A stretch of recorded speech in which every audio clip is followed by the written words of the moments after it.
Good afternoon and welcome to the afternoon session of the Landmarks Preservation Commission's public hearing and public meeting of Tuesday, March 26, 2023. We will be resuming this afternoon with public hearing item number 6, and I will turn it over to Emma Waterloo to take us through the afternoon agenda. So public hearing item number 6 is docket number LPC 24-05842, an application for a certificate of appropriateness in the Borough of Manhattan, Block 1388, Lot 61, 18 East 74th Street in the Upper East Side Historic District. A row house built in circa 1871, altered in the Neo-Italian Renaissance style by A. Wallace McCree in 1921, and altered again with a two-story street wall addition constructed circa 1980. The application is to reclad the front facade of the street wall addition.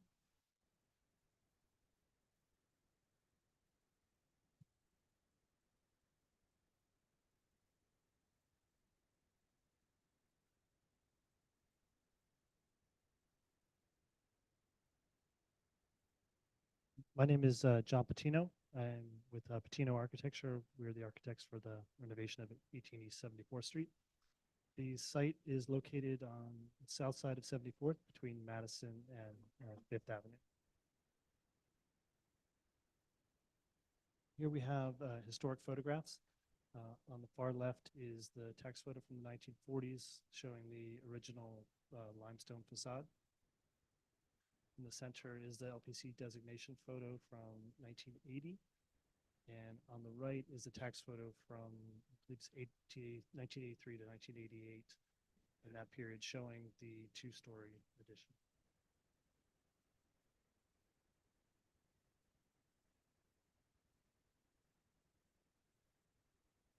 These are current photographs of the facade, again showing the 5th and 6th floor addition and the portions of the facade facing west towards Central Park. This application seeks to rebuild the facade of that 5th and 6th floor addition. As I said, it was approved in 2001 with the exterior material called out as cast stone. We recently discovered that it was actually constructed of EFIS, the exterior installation and finish system. So we're proposing to go back to what was approved in the 2001 approval. Some more context photos. Looking top left, looking west towards Central Park. Top right, showing the facade in the looking east. And then more photographs sort of marching down the south facade towards Central Park. These slides show more detail of the existing conditions. As you can see in the upper left, the material is EPIS. It was approved also with the conditions that the existing balustrade be moved up to the roof. The existing balusters were relocated, but the original limestone panels were left in place. On the right-hand photograph, you can see some air conditioner openings that were punched through, and proposals also to fill those in with cast stone. The bottom photographs show some of the condition of the existing EFIS. It's chipping and deteriorating. We also have steel lintels that are exposed on the windows. Those would be removed, and the cast stone would cover the full depth from the facade back to the brick mold. The windows are already approved under a separate application.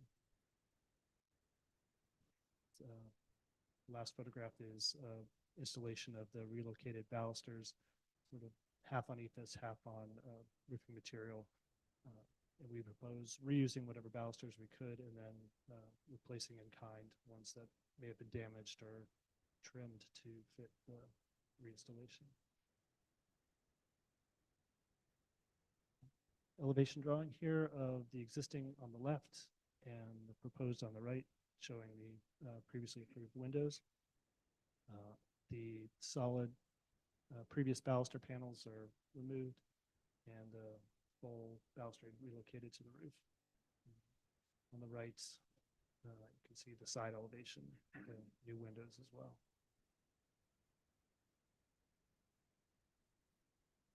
This is a clip from the 2001 approved drawings, just showing that the original material was called out as cast stone.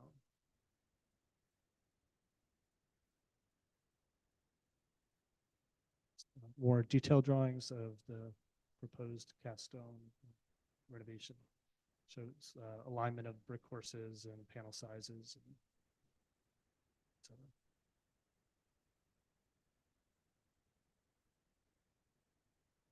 It's just a sample of the cast stone, which would be mixed to match limestone as closely as possible.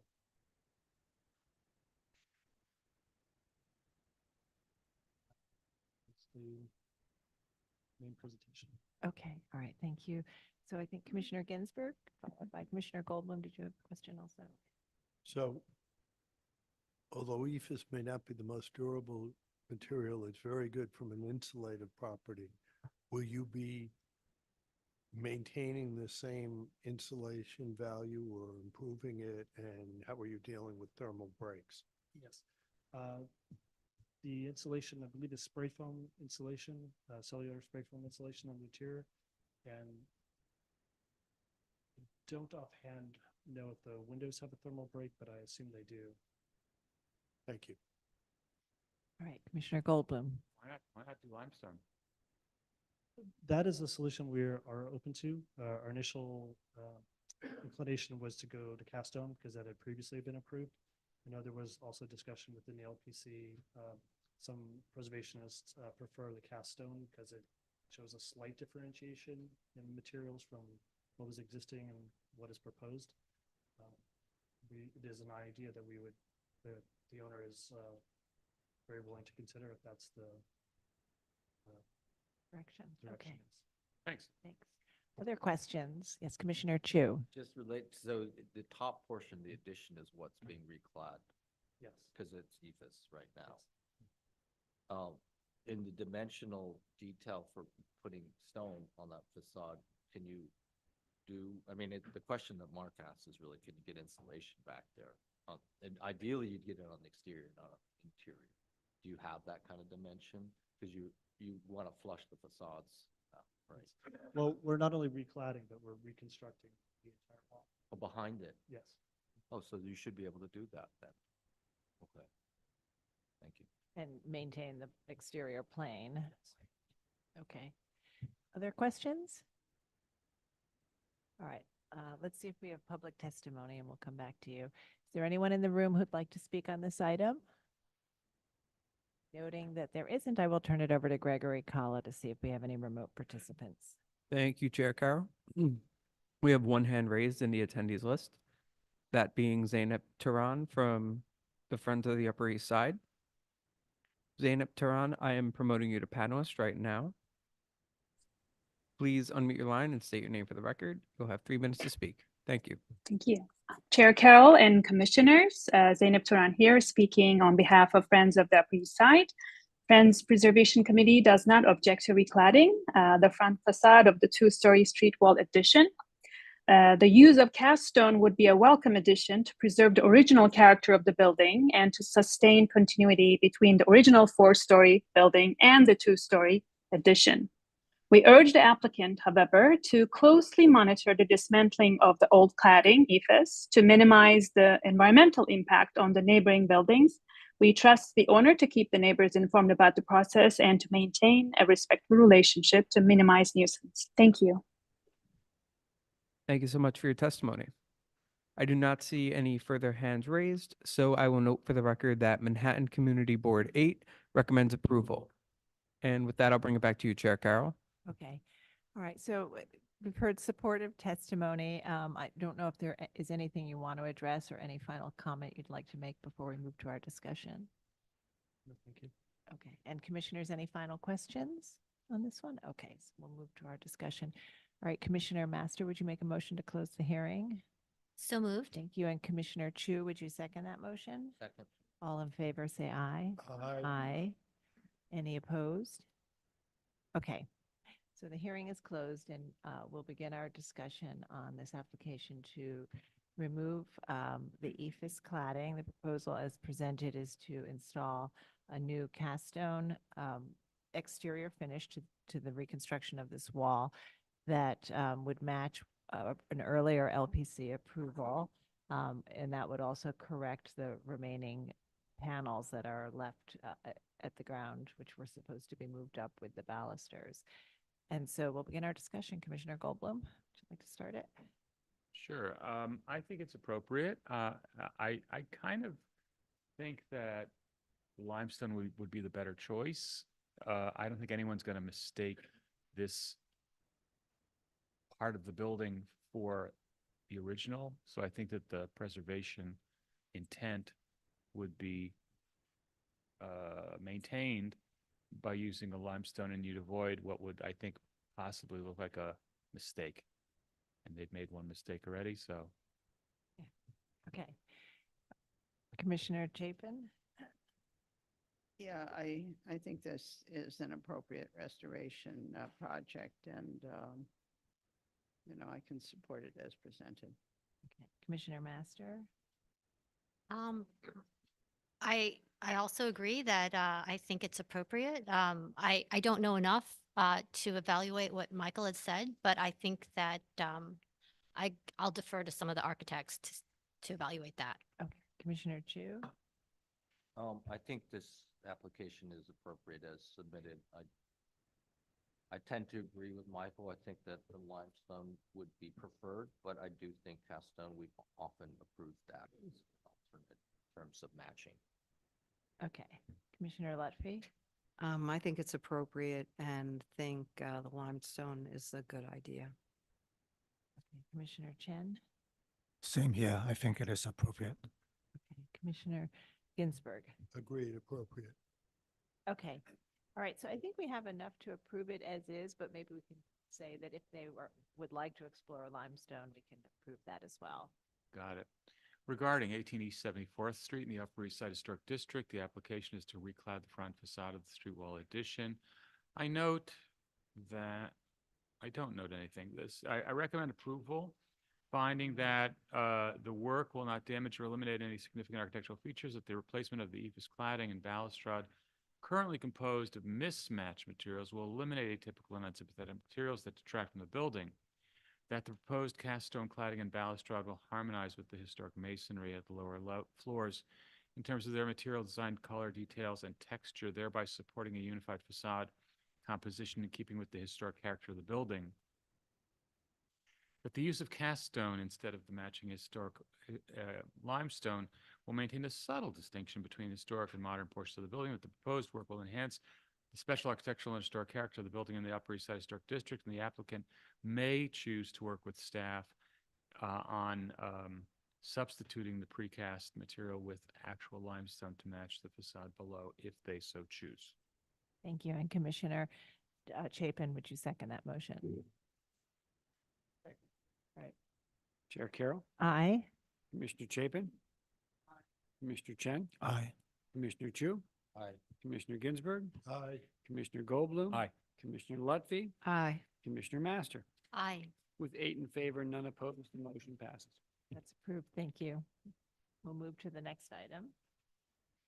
Item number 7 is docket number LPC 24-07367, an application for a certificate of appropriateness in the Borough of Manhattan, Block 1385, Lot 1, 1 East 70th Street, the Frick Collection Individual Landmark.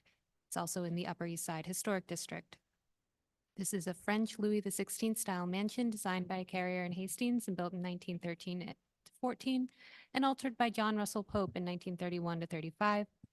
An Italian Renaissance style art reference library designed by John Russell Pope and built in 1931-35. A Beaux-Arts style reception hall addition designed by Bailey, Von Dyke, and Polar and built in 1977. And a viewing garden designed by Russell Page and built in 1977. The application is to install signage and lighting. Good afternoon. I'm Luciano Johnson from the Frick Collection, responsible for graphic design. I'm just going to kind of situate this for you very quickly.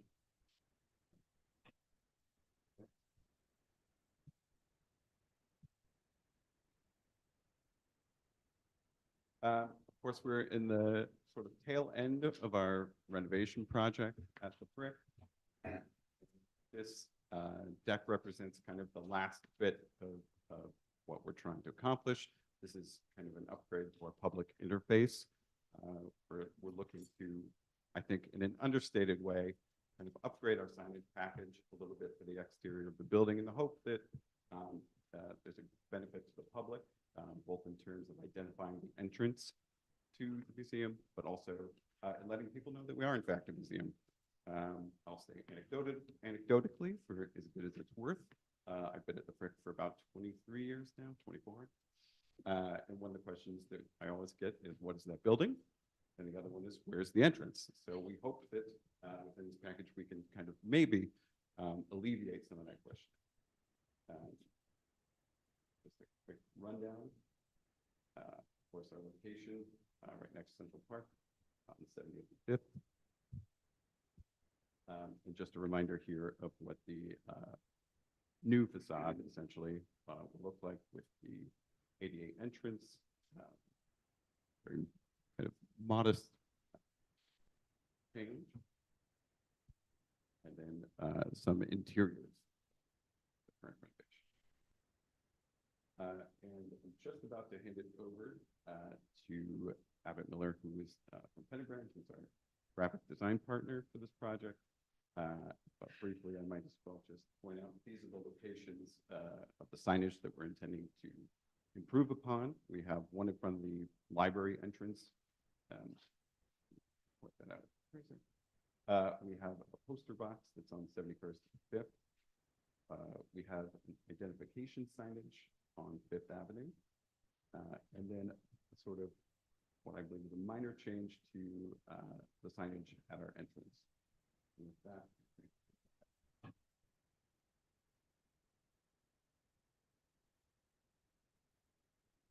hi, everyone. I'll introduce myself again. Abbott Miller, I'm a partner at Pentagram. I've been working with the Frick on the overall graphic identity and specifically the signage. So I'll take you through these locations that Luciano mentioned. The first is looking at on Fifth Avenue side, and then on 70th and 71st Street poster that Luciano mentioned. Our material palette is very minimal: bronze, painted aluminum, and a banner for the fine art reference that replaces a banner that was there before. Some signage precedents, really not meant to be necessarily examples, just for us a reference of the kinds of signage interventions in the city. At the Museum of the City of New York, at the Morgan Library as well, and this Museum of Illusions downtown. So to look at the primary Fifth Avenue sign, this is probably our biggest sort of new intervention. And the goal here, we looked at a number of different possibilities. The goal here was, as Luciano said, to increase visibility and awareness. We decided this placement that's sort of on the upper side of the balustrade was actually a really appropriate one that gave us a kind of lift of the signage higher, so that above pedestrians, above vehicles, we've sort of, as I refer to it, as nested it within this interval between the fence and the balustrade. So it sort of doesn't challenge the fence height and kind of picks up some cues from it. This is a straight-on view. These are bronze dimensional letters on a very subtly articulated frame sign that sits up on some posts that rise it up just a bit, so that when you are at pedestrian height, you aren't seeing it sort of directly on the surface of the balustrade. Our intention is a very subtle wash of light at night. This is is actually on the surface of the balustrade, pointed up and very restricted in terms of its light effect. there are cross baffles that keep the light from being seen from the sides or from above. And this is just a closer up view where you're starting to see some of the dimensionality of the letters, which was important to us that they have a kind of historic character, the lettering themselves. So they have a faceted profile so that they have visual interest and are not simply extruded. And this is just a detailed page that's showing some of the dimensions and the detail. So it's a relatively thin sort of sign box, as I mentioned, that sits up on a kind of a post. The box itself is only 4.5 inches in its thickness. Overall, I'm having a little trouble seeing the dimensions on this, but I believe the box proper is a foot tall. So it's quite slender, and you see a little bit of articulation around the frame there. Our lighting consultant observatoire has done light studies with the similar dimensions, and just to sort of control the light and understand how much of the light washes over the surface of the letters. This is all dimmable, so the fine tuning can be done on site as well. That little cross section gives you a good sense of how, from a pedestrian perspective, you're sort of more aware of the sign than the posts. So the posts are a bit eclipsed by the view from the ground. We did a full-scale mock-up in the winter, and this was just made of paper, but it was to the exact dimensions, and was, very successful in our minds at solving for these issues of height and just a kind of discrete quality, and both in terms of the position and the scale. We were very comfortable with that. So these are, again, just paper, but important to see at real size. Visitor information signs, Luciano mentioned that these are essentially replacing some signs that have already been there on either side. One of the goals was to increase the opportunity for promoting exhibitions. The new spaces offer more opportunity for special exhibitions at the Frick. And to the right, this sign alteration was really necessitated by the addition of an accessible ramp on the right. So on the left, you see our proposal is for a 3-panel sign, and on the right, a single panel.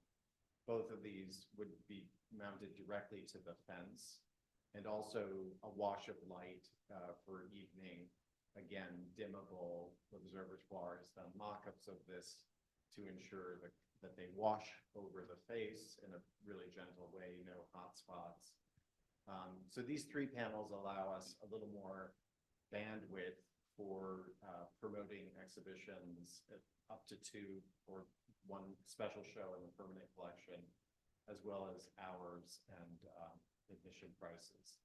And on the right is the same admission. We're not completely sure how we'll use all of these signs, but just having the extra capacity is helpful. These also have a kind of picture light for illumination. We didn't want anything that felt commercial in character. So this washes across the surface and is, indebted to the kind of museum picture light typology. These do not have a plexi face or a glass face. It's paper-like finish. So we would rather sort of have that kind of direct matte surface, and potentially have to change them out more frequently. The idea was that they would sort of take light well. The frame is very close to a frame that I did at the Barnes Foundation in Philadelphia. So it's a very simple kind of geometric profile, quite minimal in character.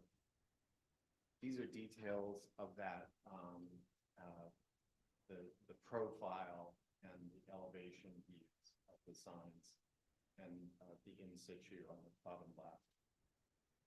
Again, good research by l'Observatoire to really get us in the right place with the amount of illumination and the character of that. And then the electrical conduit already exists on the fence. So we'll simply use that that's already been threaded through. We'll probably reuse some of the attachment points for the signage as well. The 71st Street poster is a kind of enlargement of an element that's already there. We felt and continue to feel that the scale of that feels a little bit lost and a little awkward in the size of the wall that it sits within. And honestly doesn't do a whole lot of good for people, either passengers or vehicles. So we wanted to enlarge that surface to make a more meaningful impact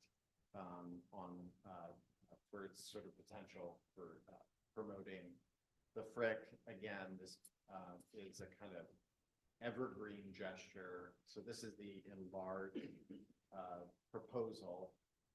And this is side by side. So the left is what's there, on the right is the scale that we're hoping to go to. There's a light element that is at the bottom that washes up. And this requires new conduit, which is represented here, that would be painted out to match the limestone and is threaded from a source in the lower left of that detail. So this is unobtrusive, again, directed solely at the surface, not at the surround. And this is a detail, a shot of what's there currently and what we're hoping to go to. And you can see that it sits well within the kind of indentation within the masonry. So it doesn't cover any of that and leaves that all intact. The goal with the illumination, again, is just to hit it at night for a gentle glow. This is a detail of how it sits sort of equal to the amount of indentation, the frame around it. It sits again that much inside of the inner frame. These are details that show dimensions and how the lighting system works. And this is the old compared to the new, the old details and how we would connect from the back. And that would all the connections would be concealed by the poster itself. This is just showing a little bit more about the lighting intent. This is, again, a fixture at the base of the poster. It sits on the masonry indentation. And that's from the prototype day. We also did a mock-up of this in paper form to gauge scale and our comfort with how it felt on the building. The library and group entrance sign is new in some ways and existing in other ways. So right now, the Fine Art Reference Library has a sign that is shown on the right. We wanted to change this because this is now going to function as an important library entrance as well as an entrance for group visitors to the Frick collection. This sign really takes its visual cues from the signage inside the building. So this is a bronze and etched paint-filled sign using our typeface for the whole program. And the Frick monogram is a much more subtle kind of etched element into the surface. And you see the details there and the approximate scale. It basically connects or is attached to the same surface, but to the left of the stairwell instead of the right. And that's Thank you. All right, thank you very much. Commissioners, do we have questions? Yes, Commissioner Chu. So for the main 71st Street poster Yeah. lit. Is there a way to bring the conduit in from the back wall and not run it around all the? My name is Richard Southwick. Yep, come up to, Yeah. Richard, we're on Zoom as well, so you'll have to speak right to the mic for the participants on Zoom to hear you. Introduce myself. I'm Richard Southwick from Byerville Bell. We are the executive architects working with Annabelle Seldor and this team. We studied very, very carefully how to get power to a large poster. Here is a enamels gallery and frame and ladder casework on the inboard side. And we were able to, and we found it particularly difficult to try to go through an active gallery. We were able to run the conduit along ledges and on inside corners and on the backside of reveals. So it'll be perceptible, but barely. So we've been able to do a very careful routing, so it's generally not seen as you're walking down Fifth Avenue or even on 71st Street until you get very close to it. It's rigid conduit. It's gonna have probably little brackets that you have to fasten into the masonry along and probably have little pull connections at every bend. That's generally what happens. No, there will not be. None of boxes, those. No, there'll be a bend. It's only one cable, so we'll use half inch. Okay. Very small, and we'll be able to get a fairly tight radius. And then the intent is to And then it paint goes it. into, there are a series of security grates on cellar windows, and it goes to the very first one. After it goes along a stone ledge, it goes directly into that. Okay, thank you.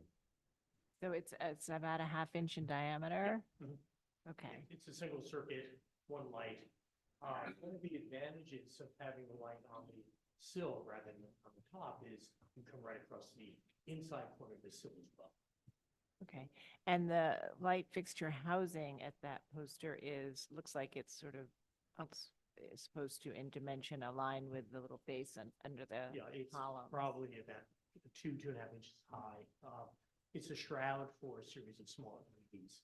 Is it the same picture you're using for the main building identification or a different one? It's very similar, a Similar. little bit different, but very similar to the one on the Fifth Avenue side Right. on the balustrade.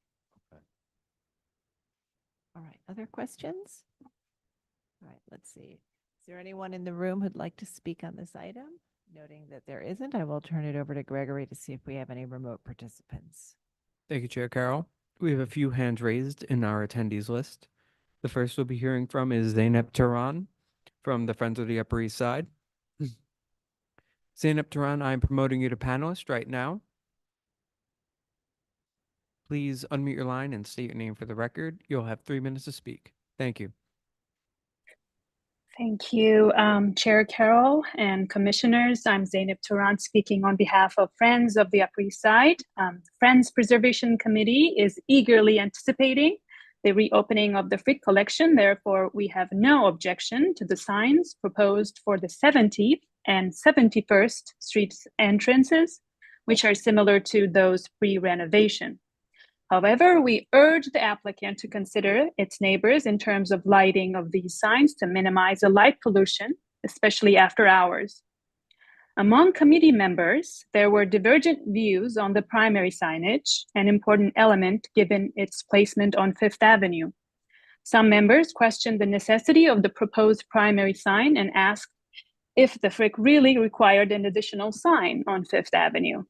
They raised concerns that the primary sign did not fit with the character of the building, although the sign itself is aesthetically pleasing. Furthermore, they found the location of it awkward, as it sits on the balustrade wall, not centering on either side, nor aligned with the vertical lines of the garden wall underneath. Some, on the other hand, although skeptical at first, found it discreet enough to approve. Therefore, our committee recommends approval of the signage, but urges the applicants to reconsider the design and placement of the Fifth Avenue sign. Thank you. Thank you so much for your testimony. Next up, we will be hearing from Leslie Samuels. Leslie Samuels, I am promoting you to panelist right now. Please unmute your line and state your name for the record. You'll have 3 minutes to speak. Thank you. Thank you very much. My name is Leslie Samuels. I am president of the East 70th Street Block Association. East 70th Street between 5th and Madison is a special landmarks block. Besides the Frick Collection as an individual landmark, all of the 5 townhouses on the north side, 11, 15, 17, 19, 21, are individual landmarks. The block is also in a landmark district. With this unique landmark status, LPC should continue to very carefully review all requests for certificates of appropriateness for this special block. With this background, we respectfully request that the lights on the proposed promotional and advertising signs on East 70th Street entrance be turned off when the Frick Collection is closed to the public. We note the traffic on East 70th Street and East 71st Street blocks is very light when the Frick is closed. Accordingly, after the Frick is closed, the advertising and promotions on the lighted signs will be seen almost exclusively by residents. The residents really don't want to look at illuminated mini billboards.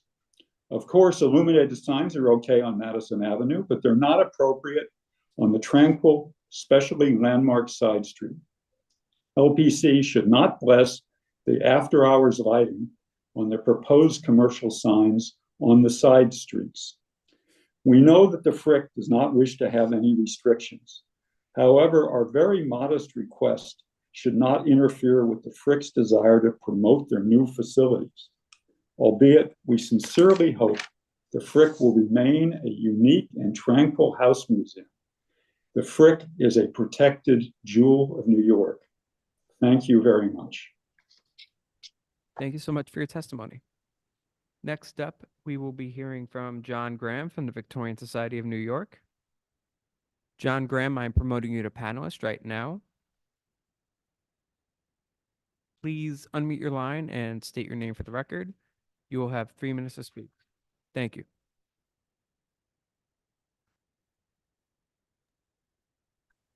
Good afternoon, Commissioners. John Graham for the Victorian Society of New York. We're pleased with the modesty of the Frick's proposal for signs. Some of the examples from other institutions show how sign excesses detract from architecture.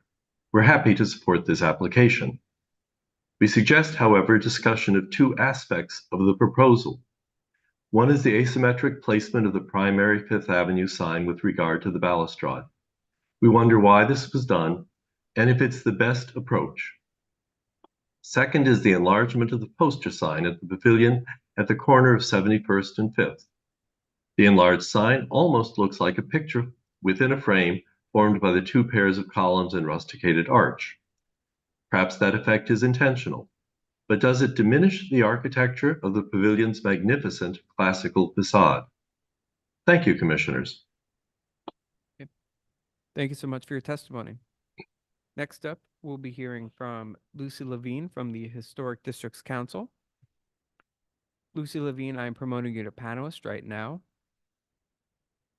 Please unmute your line and state your name for the record. You'll have 3 minutes to speak. Thank you. Hi, Commissioners. My name is Lucy Levine. I'm speaking on behalf of the Historic Districts Council. HDC is happy to support this elegant signage and lighting proposal. Thank you. Thank you so much for your testimony. I do not see any further hands raised for this item, so I will note for the record that Manhattan Community Board 8 recommends approval, and I will bring it back to you, Chair Carroll. So would you like to respond to some of the comments we've heard? I know there's been a lot of support, but there were some concerns about lighting and also the placement of the sign on Fifth Avenue.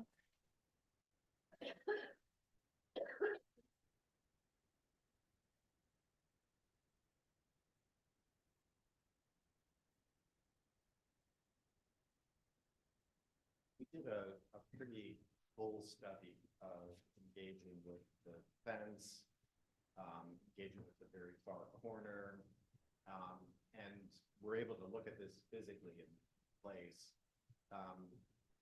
The idea of kind of borrowing the language from the fence, but sort of taking position on balustrade, to us was attractive because of the solidity of that as a form. it's, you know, much more dense than the fence, which when we were putting forms on the fence, it felt a little bit of a, you know, intervention, too much of an addition.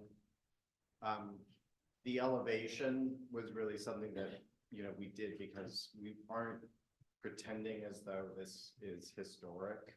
We want to feel sympathetic. We are working in the language of the kind of architectural entablature or frieze. So we're kind of, in our minds, creating a bit of a structure that is indebted to those architectural lettering traditions.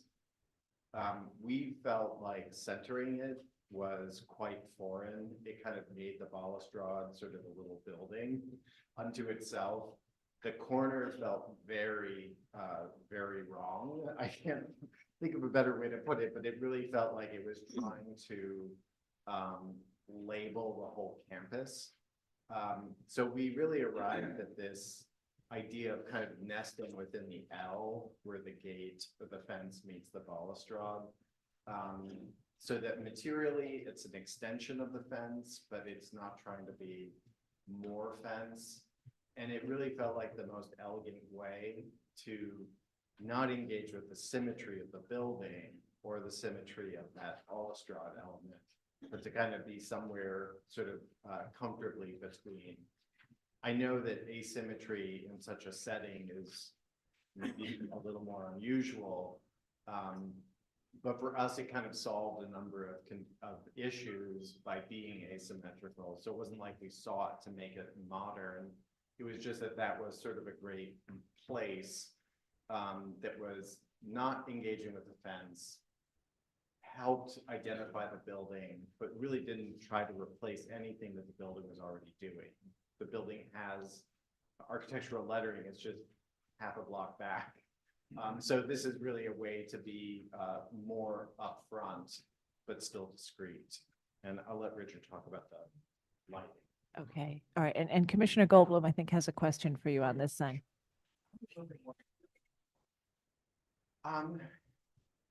First of all, like getting that close to the corner and then not addressing 70th Street itself was a little bit precarious. So we felt like we were getting more emphasis on sort of the oblique view and less of this sort of frontal quality. It also felt like it was sort of conceptually a little bit past where you wanted it.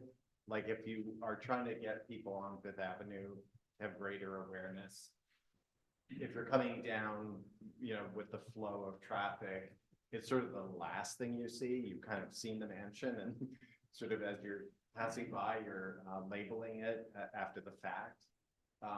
And just spatially, it felt much more exposed at the corner than sort of nested here. I think it's the combination of the fence, the plantings. It just kind of felt like it had more of a home here.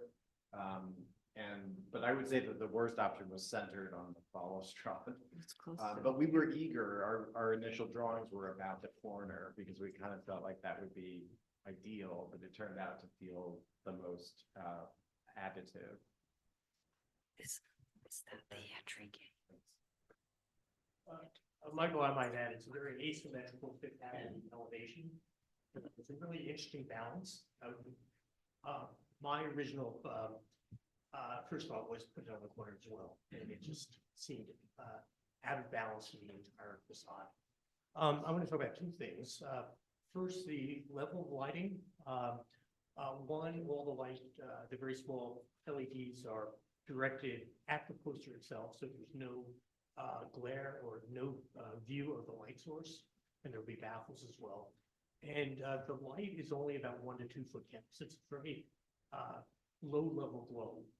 There's a fairly high level of ambient lighting. In fact, on 70th Street, there's a street light right across the street. So what this really does is add a little highlight so the sign does not get lost. And it's just a bit of a sparkle so you see your heavens. I'm not sure if there's anything else on lighting, but I did want to talk about the poster on 70th Street, 71st Street rather. John Russell Pope did this very elegant and very long and very planar elevation. And it's anchored by 2 bays on either side. We happened to design the poster, which I think still is too small. I'm very excited about the opportunity of correcting the mistake that we made 15 years ago to get something that is more in scale and a higher elevation. Great. Thank you very much. Any final questions, commissioners? Yes, Commissioner Chu. I appreciated the discussion about the asymmetry, symmetry, sorry, I just think that way too, but I don't have so much issues about this one. I'm actually just curious if you could talk to me about your approach to 70th Street. And I know it's just those visitor signs flanking what is to me a much more symmetrical entry, but it got 3 in 1. The ramp caused you to force it tighter to the post. That, I just thought if you could explain that. Yeah, go back to the mic. Yeah. Thank you. That, yeah. Right. So in this case,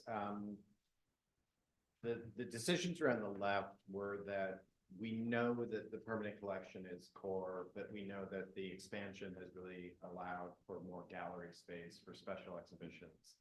So opening up just the opportunity for one promotional moment didn't make sense. We really wanted two.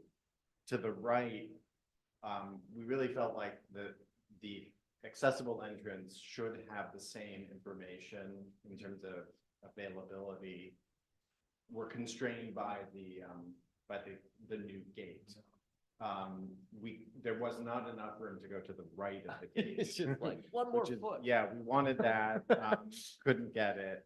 So it does, it's more constrained. It's closer to the pilaster, the column than we would like. But we felt like it made sense to sort of maintain the scale of the other signs so that it didn't look like, it looked deliberate in the repetition of the module. Okay, so you tried, but the Yeah, ramp we want planning wouldn't allow you to get over there. Yeah, we wanted to go to the right of the fence. And probably in most ways that would be preferable, but we couldn't. It was much small. The available moment to the right was much smaller than that. Thank you. Thank you. Same proportions across all three, across the trio and the single. Okay. All right. Any other final questions? All right, let's move to our discussion. Commissioner Chapin, would you make a motion to close the hearing?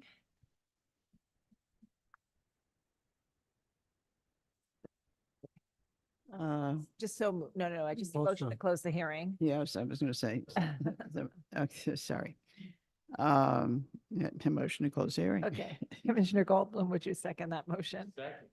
All in favor, say aye. Aye. Any opposed? Okay. So we have 4 types of signs, really, 3 facades, 3 sides. We have the bronze side on Fifth Avenue.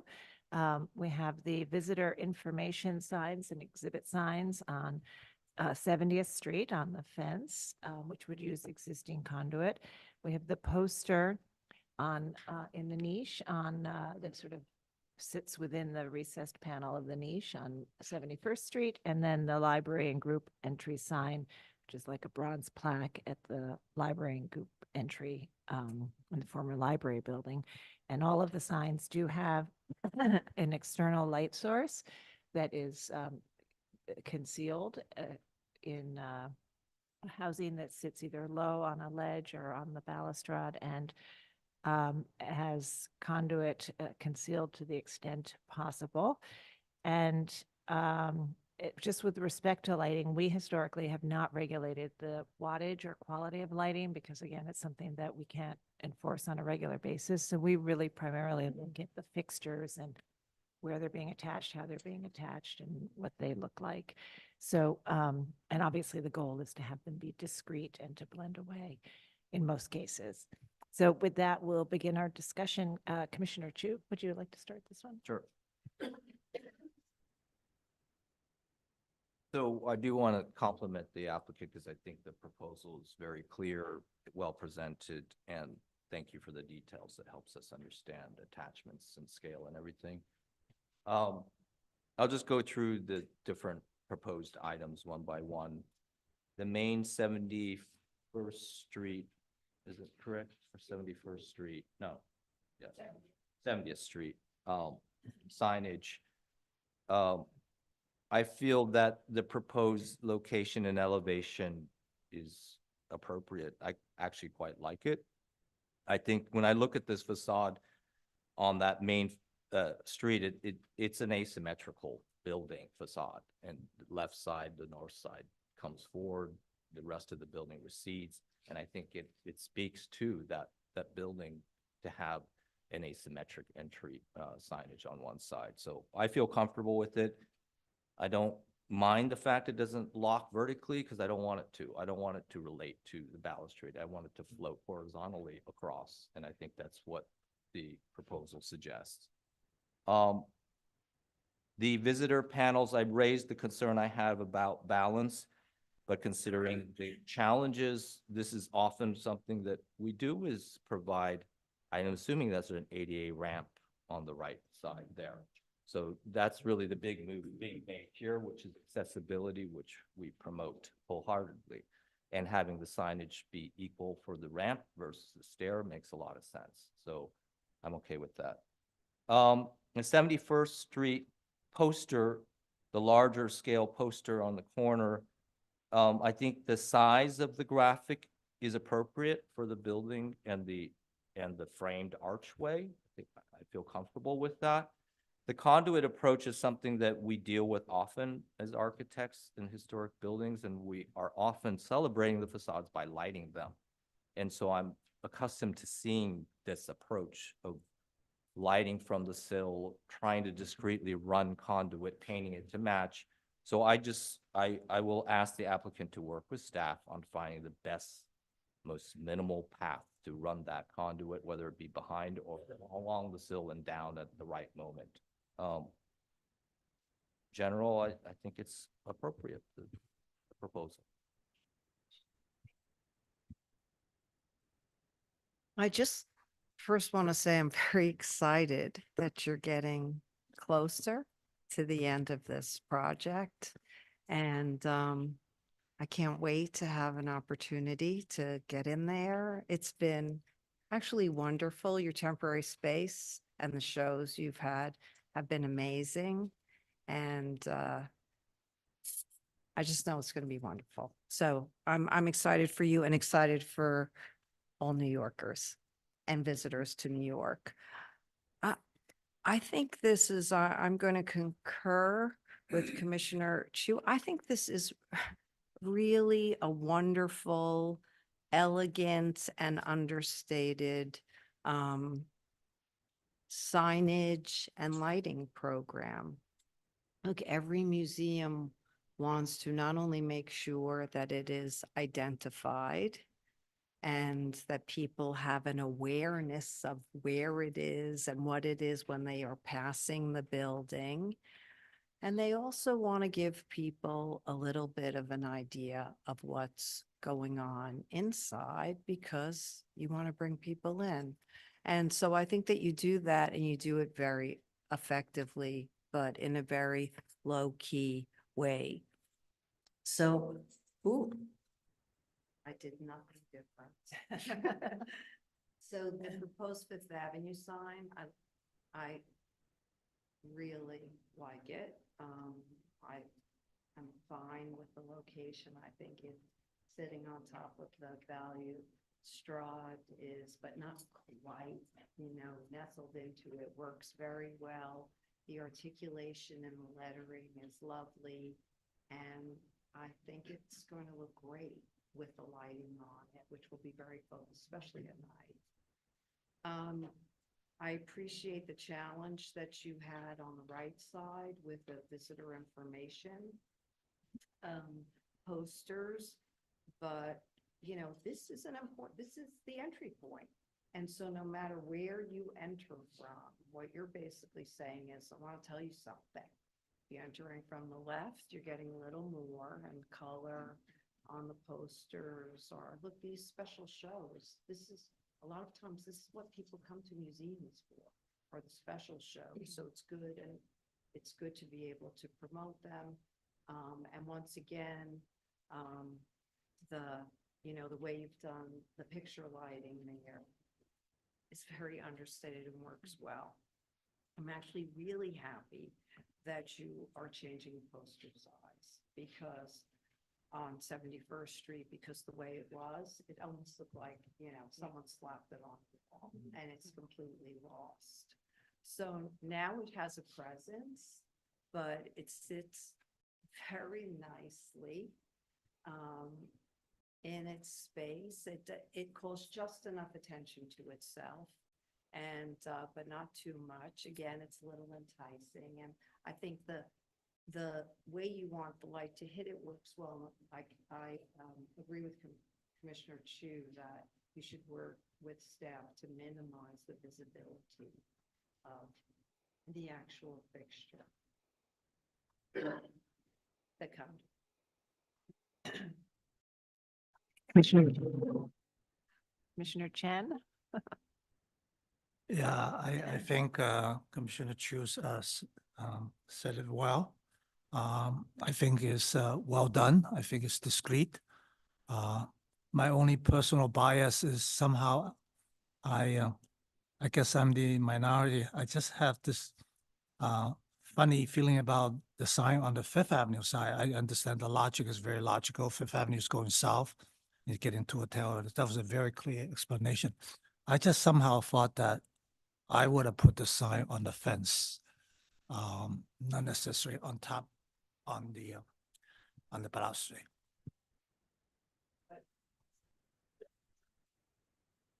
Commissioner Ginsburg? So I think this is a very well thought out, and elegant presentation and proposal, and I can totally support it and think it's appropriate. Thanks. I agree that the 71st Street sign is sized properly, and I too have struggled with conduit exposure. And I think that the only concern that I have is that Richard said that it was going to be through bends. And in my experience, bends tend to be very noticeable because they're big, because the thing that they use to bend the pipe is got like fixed radiuses. So, I mean, there's no one better than Richard's team to try to do this, but I would just ask that they work with staff to make sure that those radiuses are small and tight as possible so that you don't have this big nasty sweep painted limestone color. I think that the lighting is totally fine and will be very, very subtle. I think that the signs around the entry are okay, although it would be better to have gotten rid of the one on the right side. I understand why it's there, and I don't think it affects one's understanding of the building in any way. I am a little concerned also, like Wellington, about the Fifth Avenue sign, and the reason is this: when I listened to the presenter talking about why the corner was wrong, it sounded to me like the reasons why I would want it there, and because for me, the experience of that building, and it's true that I generally approach it from the north, walking south, is that there is a mystery to it, that you do approach it and say, huh, what is this? And that's kind of magical, that it's not the Met with this big stare and banners and, trumpets and shawarma guys. And it's very subtle. And there's it is a house. And I happen to know, being along with the other 4 million people who live in the city, that that it is a museum, but the fact that it is kind of incognito is part of its charm. So the fact that the sign is seen in concert with the building, for me, is kind of a negative. I kind of want to see it as an afterthought. Oh, what was that? Oh, there it is. Okay, it's a sign. So for me, the positioning of the sign is problematic.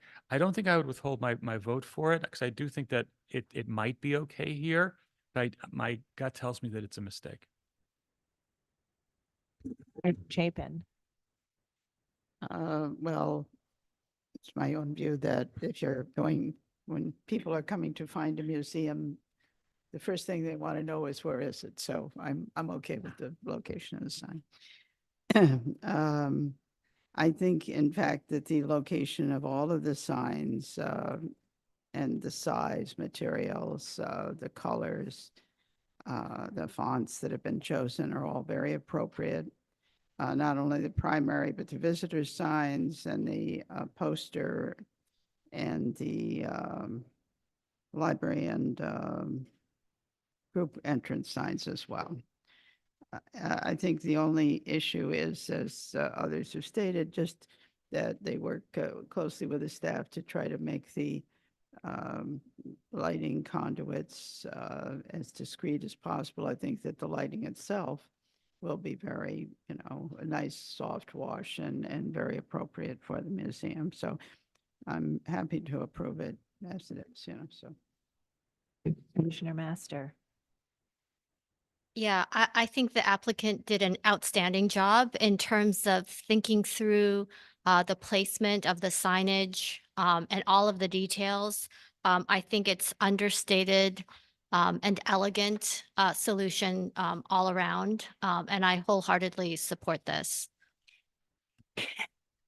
So I think we we're in a position to make a motion to approve it with the condition that they continue to work with the staff to ensure the most minimal size and path for that conduit that's feasible.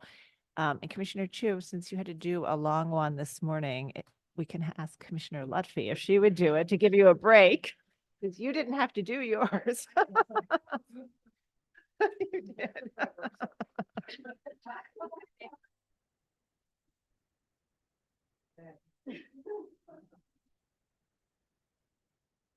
In the matter of document 24-07-367-170 Street, first election, individual landmark upgrade.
But due to the monumental scale of the museum complex, the cumulative presence of each bond will not overwhelm buildings and sites. As the design materials of the signage program, bronze and black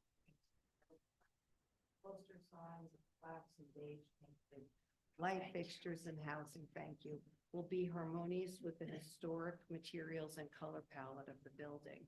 That the proposed box sign on the Fifth Avenue balustrade is modest in scale with limited attachment points and will not obscure or detract from the views of the mansion. That the proposed poster signs adjacent to the 70th Street Museum entrance will be secured to the fencing with self-supporting clamps and therefore will not result in damage to this architectural feature. That the proposed bronze downlights above the fence signage will recall the picture lights found above the museum's artwork. That the proposed poster sign at the blind niche on 71st Street will be installed at the mortar joints and will not cause irreversible damage to the masonry. That the poster sign will fit neatly within the incised borders of the flat masonry wall and thus will not obscure or conceal decorative stone or other significant architectural features. That the limited portion of exposed beige painted conduit will be discreetly located on masonry lintels and cannot be concealed due to the thickness of the exterior masonry wall. That the proposed plaque signs on 71st Street will be well scaled to the entrance and will not eliminate any significant features. and that the proposed work will not detract from the special architectural and historic character of this individual landmark. I do find that the proposed light fixture housing below the poster sign. Just like conduit. uh, Just to work with the staff. Yeah, I recommend that the applicant work with staff so that the lighting and conduit at the large poster sign be studied to minimize visibility and have a more discreet presence at the base of the building. All right. Gosh, Commissioner Chu, would you second that motion? Second. All right. John, will you call the vote? Chair Carroll, Aye. Commissioner Chapin, Aye. Commissioner Chen, Aye. Commissioner Chu, Aye. Commissioner Ginsburg, Aye. Commissioner Goldblum. Aye. Commissioner Lutfi. Aye. Commissioner Master. Aye. The motion passes 8-0.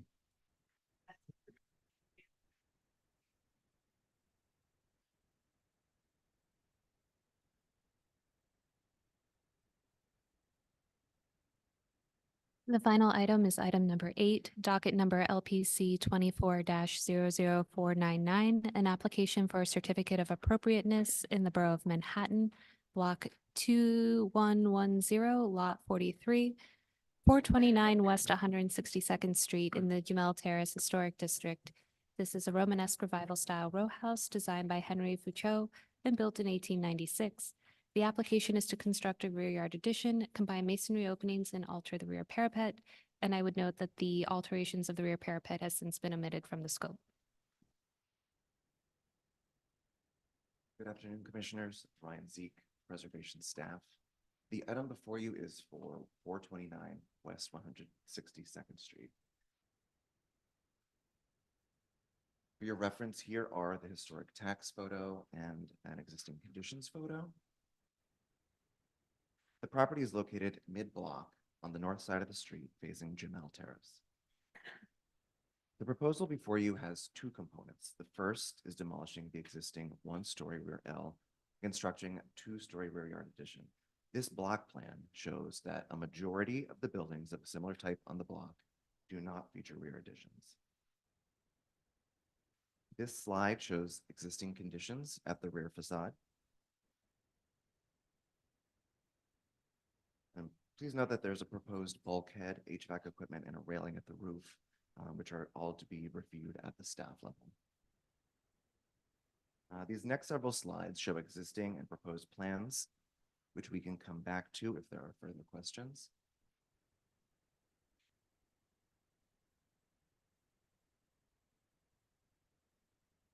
And these existing and proposed elevations show the work at the rear. The proposed addition will project farther at the basement level and will be set back at the first floor. It is proposed to be clad in brick with black finished metal railings at the terrace and deck. This elevation also shows the second component of the application, which is to combine and enlarge the masonry openings at the second floor. The Commission's rules only authorize staff to approve an opening like this on the bottom two floors of a building, which is why this modification above those bottom two floors is also before you today. No changes to the masonry openings proposed at the third floor. None of this work will be visible from a public thoroughfare.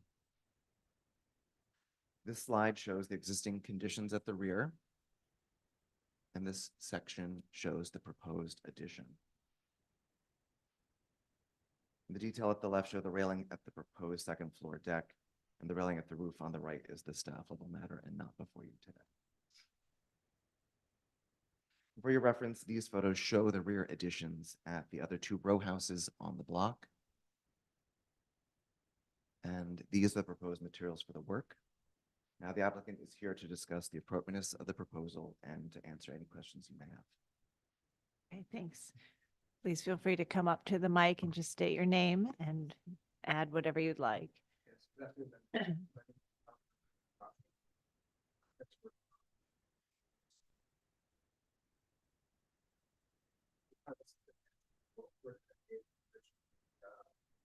Residents came to SRO during the period where everyone experienced SRO.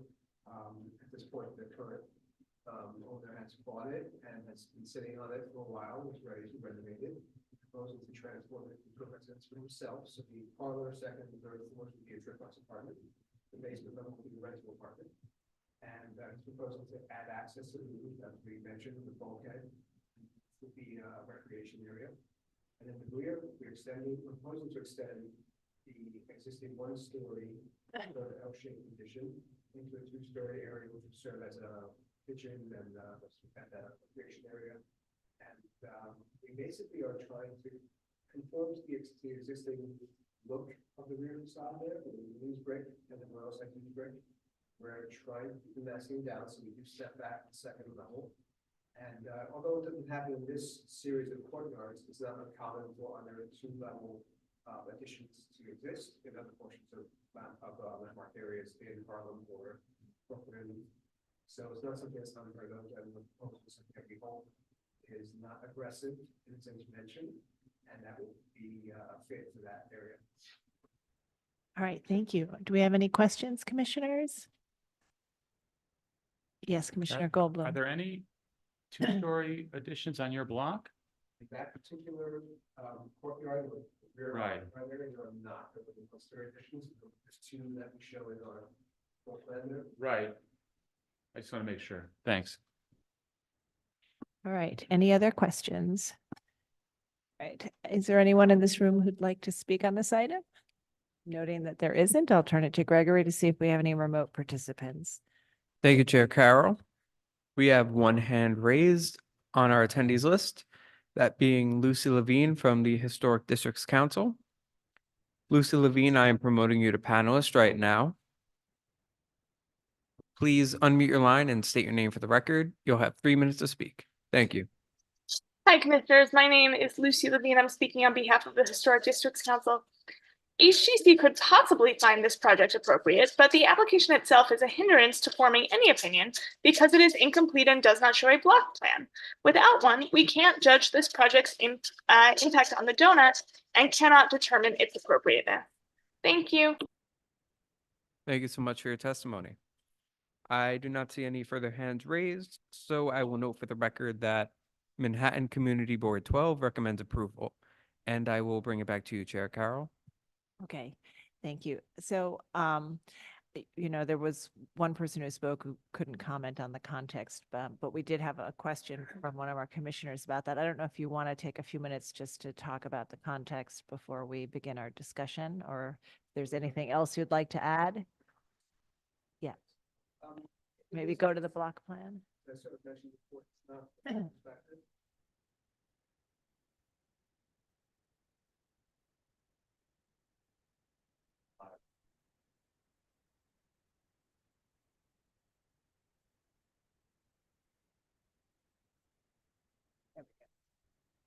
So as I mentioned before, in this particular instance, there are not many rear additions. And there are obviously no two-story additions. This would be the first. But it's not unheard of for other areas to have it. I've worked on several landmark townhouses up the east side, Harlem, in Brooklyn, and Brooklyn Heights, or Parksville. And they do exist. So it's just a matter of this client happening to buy a particular location that doesn't have it. But I think contextually and historically, it's not something that's inappropriate. It's something that has existed. And like I said, we're trying to make it it's not a two-story full addition, it's a one-story with setback, so we're trying not to be overly aggressive about it. So I think that we have considered that this is something we need for this particular courtyard and donut. We hope that it's appropriate. Okay, thank you. Yes, any final questions? Okay, let's begin our discussion. Commissioner Lutfi, would you make a motion to close the hearing? All right, and Commissioner Master, would you second that motion? Second. All in favor, say aye. Aye. Any opposed? Okay, the hearing's closed. And so this is an application for a two-story rear yard addition. At the first floor, it will project no further than the existing rear addition and just will expand the width of it. And then at the second floor, it will be set back and only project 7 feet, I think 7 feet 6 inches. And then we're also looking at the window at the third floor, which involves combining the 3 openings to create one centered opening. And this is, as the applicant said, we regularly approve two-story rear yard additions, even in a context where there aren't as many, but particularly when there is a varied block. And it does seem like this block is varied. While you're part of one row, there's different building types behind you and at the ends of the block. So that may be something to consider as we think about this. So we'll begin our discussion. Commissioner Ginsburg, would you like to start this one? So although I understand the concern of that second floor, I think this is approvable and appropriate. Okay. Commissioner Chen? Yeah, I agree. I think this is acceptable and can be deemed appropriate. Okay.